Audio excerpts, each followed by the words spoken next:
dan dia tidak pernah belajar sama sekali, baik berguru langsung ataupun melihat tutorial ataupun membaca di buku, tiba-tiba langsung pandai di dalam mengobati, memiliki keahlian di bidang tersebut, waspadalah. Bisa jadi orang tersebut pandai dikarenakan jin nasab yang bersarang di dalam tubuhnya itulah yang mengajarkan kepada dirinya. Dan ini perlu diwaspadai ya jamaah sekalian yang dimuliakan Allah Subhanahu wa taala. Jadi, jika saudaraku ingin memastikan kembali apakah tanda-tanda ini merupakan tanda-tanda bahwasanya seseorang itu mendapatkan warisan jin nasab dari leluhur mereka, maka segera lakukan ruqyah. Jika saat diruqyah nantinya itu terdapat reaksi seperti muntah-muntah, seperti kepanasan, seperti kesurupan dan lain sebagainya, maka fix jika hal itu terjadi saat ruqyah, maka di dalam tubuh saudaraku semua terdapat jin yang bersarang.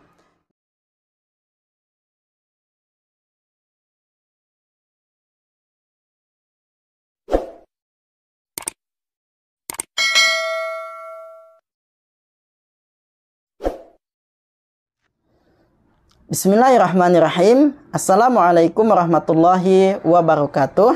Alhamdulillah wa syukurillah wa la hawla wa la quwata illa billah. Allahumma salli wa sallim wa barik ala sayyidina Muhammad wa ala alihi wa sahbihi ajma'in, amma ba'du. Baiklah saudaraku kaum muslimin yang dimuliakan Allah Subhanahu wa taala, jika pada pertemuan sebelumnya kami sudah menyampaikan tentang tanda-tanda seseorang diganggu oleh jin nasab, maka pada pertemuan kali ini kami akan menyampaikan ciri-ciri orang yang mendapatkan warisan jin nasab. Namun sebelum itu kami akan menjelaskan tentang apa yang dimaksud dengan jin nasab. Jin nasab yaitu adalah jin yang pernah mengadakan perjanjian dengan leluhur seseorang dengan tujuan untuk mendapatkan kesaktian, mendapatkan ilmu kanuragan, mendapatkan kekayaan, mendapatkan perlindungan, mendapatkan pusaka, dan lain sebagainya. Yang mana dari perjanjian tersebut, jin juga memberikan syarat kepada manusia bahwasanya jin tersebut harus tinggal di dalam tubuh orang yang mengadakan perjanjian tersebut, sampailah kepada anak cucu mereka. Nah, dan biasanya juga orang yang mengadakan perjanjian seperti ini, ketika keduanya telah sepakat ya bahwasanya jin menerima syarat dan juga manusia menerima syarat daripada bangsa jin tersebut, maka jin akan membantu manusia. Dan tentu hal ini merupakan sesuatu yang dilarang di dalam agama kita. Dan jika saudaraku nantinya mendapati ciri-ciri yang kami sebutkan pada pertemuan kali ini, yaitu ciri-ciri orang yang mendapatkan warisan jin nasab dari leluhur, maka cepat-cepatlah bertaubat kepada Allah dan segera akhiri perjanjian dengan bangsa jin tersebut ya, karena jika hal tersebut berkelanjutan dikhawatirkan jin tersebut akan menyesatkan manusia. Nah, lalu apa sajakah ciri-ciri orang yang mendapatkan warisan jin nasab?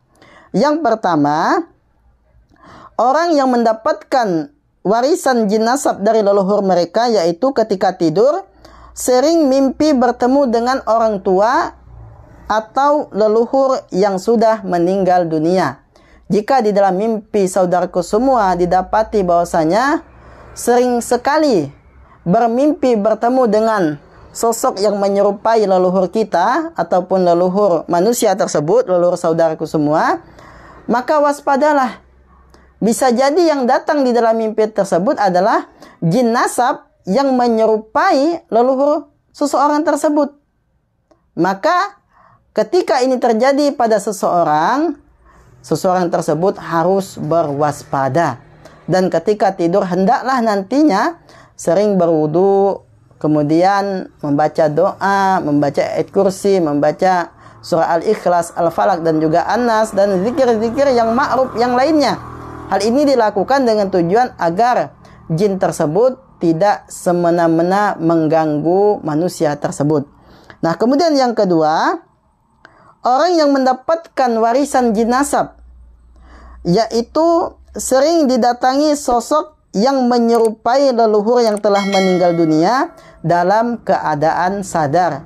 Jika yang pertama tadi sering didatangi oleh sesosok yang menyerupai leluhur seseorang dalam mimpinya, maka yang kedua ini lebih canggih lagi, saudaraku semua, yaitu dalam keadaan sadar sering didatangi oleh sosok yang menyerupai leluhur seseorang, namun leluhur tersebut telah meninggal dunia. Dan yang bisa melihat orang tersebut adalah yang bersangkutan. Orang yang lain itu tidak melihatnya. Dan waspadalah jika ini terjadi, maka ini pertanda bahwasanya itu merupakan ciri-ciri orang yang mendapatkan warisan jin nasab dari leluhurnya. Kemudian yang ketiga, setelah mimpi bertemu dengan leluhur, sering didatangi oleh leluhur yang telah meninggal dunia dalam keadaan sadar. Kemudian yang ketiga ini yaitu sering berdialog dengan makhluk gaib yang tidak bisa dilihat manusia pada umumnya. Nah, jika kita mendapati ada seseorang yang tidak gila, waras, sehat, ya, tidak gila lah intinya ya, dalam kesehariannya seringkali berdialog dengan makhluk yang tak kasat mata, yang hanya bisa dilihat oleh dirinya sendiri, namun tidak bisa dilihat oleh manusia pada umumnya. Jika ini terjadi pada seseorang, maka bisa jadi hal tersebut dikarenakan ada jin yang mana jin tersebut membantu seseorang tersebut untuk berdialog dengan makhluk yang tidak bisa dilihat oleh manusia pada umumnya. Kemudian yang keempat, ciri-ciri orang yang mendapatkan warisan jin nasab dari leluhurnya, yaitu ketika seseorang tersebut terdesak, seperti dalam keadaan bahaya, dalam keadaan celaka, dalam keadaan hal-hal yang mendesaklah intinya ya, maka orang yang bersangkutan ini seringkali mendapatkan bantuan, mendapatkan pertolongan dari sesuatu yang tidak bisa dilihat oleh mata kita. Padahal kita dapati bahwasanya orang yang bersangkutan tersebut bukanlah orang yang taat kepada Allah. Dianya adalah orang yang jauh dari Allah. Kalau dianya taat kepada Allah, mungkin kita bisa menganggap, oh ini adalah sebagai sebuah karomah yang diberikan pada dirinya.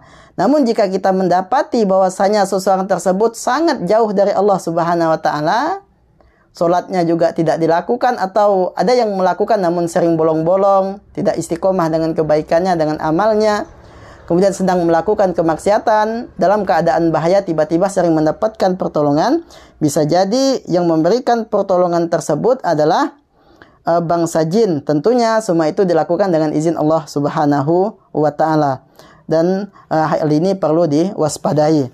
Kemudian yang selanjutnya, yaitu yang kelima, orang yang mendapatkan warisan jin nasab dari leluhur mereka biasanya memiliki ciri-ciri, yaitu bisa melihat bangsa jin di alam gaib. Nah, bangsa jin di alam gaib, karena jin ini kan sifatnya gaib. Jadi tidak mungkin bisa dilihat oleh manusia pada umumnya. Kecuali di dalam tubuh orang tersebut memang terdapat bangsa jin yang telah bersarang di tubuh mereka. Dengan bantuan jin tersebut, maka yang bersangkutan bisa melihat wujud jin di alam mereka ya. Dan ini perlu diwaspadai. Kemudian yang keenam, jika yang kelima tadi adalah memiliki kemampuan melihat jin di alam gaib, maka yang keenam ini adalah seseorang tersebut memiliki kemampuan untuk merasakan keberadaan bangsa jin. Nah, misalkan ketika berada di suatu tempat bersama dengan teman-temannya, yang bersangkutan ini merasa bahwasanya di tempat tersebut serasa dipenuhi oleh makhluk gaib. Ya, sementara teman-teman yang lain tidak merasakan hal tersebut. Maka bisa jadi yang bersangkutan ini ya, yang bisa merasakan sosok kehadiran bangsa jin, bisa merasakan kehadiran sosok makhluk gaib yang berada di sekitarnya, itu disebabkan adanya jin nasab yang bersarang di dalam tubuh orang yang bersangkutan. Nah, kemudian yang ketujuh, ini juga yang merupakan sesuatu yang sangat perlu kita waspadai. Jika kita mendapati adanya seseorang yang memiliki kemampuan untuk meramal peristiwa yang akan terjadi di masa yang akan datang.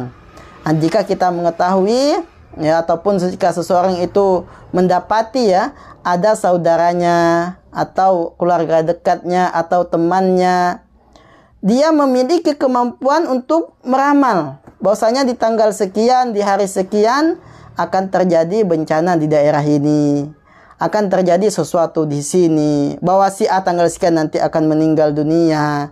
Nah, hal ini juga sangat-sangat perlu diwaspadai, karena jika hal ini sering terjadi kepada seseorang, bisa jadi hal tersebut disebabkan adanya jin nasab yang bersarang di dalam tubuh orang tersebut. Dan jika ini dibiarkan, maka nanti jin tersebut akan terus-menerus mengganggu anak cucu manusia yang bersangkutan. Nah, kemudian yang kedelapan, orang yang mendapatkan warisan jin nasab dari leluhurnya memiliki ciri-ciri, memiliki kemampuan untuk menjadi seorang yang pandai mengobati. Padahal orang tersebut tidak pernah belajar. Jika kita mendapati ada seseorang yang tidak pernah belajar, tiba-tiba memiliki keahlian di bidang pengobatan. Di bidang pengobatan ya, ini maksudnya secara luas ya. Memiliki keahlian di bidang pengobatan secara luas, dan dia tidak pernah belajar sama sekali, baik berguru langsung ataupun melihat tutorial ataupun membaca di buku, tiba-tiba langsung pandai di dalam mengobati, memiliki keahlian di bidang tersebut, waspadalah. Bisa jadi orang tersebut pandai dikarenakan jin nasab yang bersarang di dalam tubuhnya itulah yang mengajarkan kepada dirinya. Dan ini perlu diwaspadai ya jamaah sekalian yang dimuliakan Allah Subhanahu wa taala. Jadi, jika saudaraku ingin memastikan kembali apakah tanda-tanda ini merupakan tanda-tanda bahwasanya seseorang itu mendapatkan warisan jin nasab dari leluhur mereka, maka segera lakukan ruqyah. Jika saat diruqyah nantinya itu terdapat reaksi seperti muntah-muntah, seperti kepanasan, seperti kesurupan dan lain sebagainya, maka fix jika hal itu terjadi saat ruqyah, maka di dalam tubuh saudaraku semua terdapat jin yang bersarang. Nah, jika itu memang terjadi, cepat-cepatlah bertaubat kepada Allah Subhanahu wa taala dan segera lakukan ruqyah mandiri dalam keseharian saudaraku semua. Niatkan di saat meruqyah bahwasanya saudaraku meminta kepada Allah Subhanahu wa taala agar dilepaskan dari gangguan dan belenggu jin nasab yang bersangkutan tersebut. Semoga Allah Subhanahu wa taala merahmati kita semua, melindungi kita dari kejahatan bangsa jin dan setan dan makhluk-makhluk Allah yang lainnya. Dan semoga Allah Subhanahu wa taala mewafatkan kita dalam keadaan husnul khatimah, menyelamatkan kita dari siksa kubur, siksa neraka dan siksa yang ada di akhirat kelak. Dan semoga Allah Subhanahu wa taala memasukkan kita semua ke dalam surga Firdaus bersama baginda Nabi Muhammad sallallahu alaihi wasallam. Amin amin amin ya rabbal alamin. Mari kita tutup dengan doa kafaratul majlis. Subhanakallahumma wa bihamdika asyhadu an la ilaha illa anta astaghfiruka wa atubu ilaik. Walhamdulillahi rabbil alamin. Assalamualaikum warahmatullahi wabarakatuh.